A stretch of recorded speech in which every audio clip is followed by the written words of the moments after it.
విరగట్టి ఊళ్ళోకి వచ్చనమ్మా చాలారి పూలు పెట్టి జాతరులు తెచ్చనమ్మా తంగేడు పూలు పెట్టి రంగాణ దూకేనమ్మా ముక్కు ముక్కెర పెట్టి ముల్లోకాల నెలనమ్మా ముందార చూడంగా మున్నూరు కన్నులమ్మా ఎనకాల చూడంగా ఏనూరు కన్నులమ్మా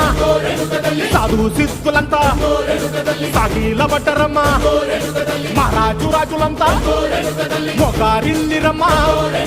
కోరిక కోరంగా రంగులు పూసినాము ఆశలు తీరంగా ఏసాలు వేసినాము నీకన్నా పెద్ద దిక్కులో కాన ఎక్కడుంది నైవేద్యం పెట్టంగా మా కాడ ఏమిటుంది మనలన్నీ అలకించి మరమీయవే తల్లి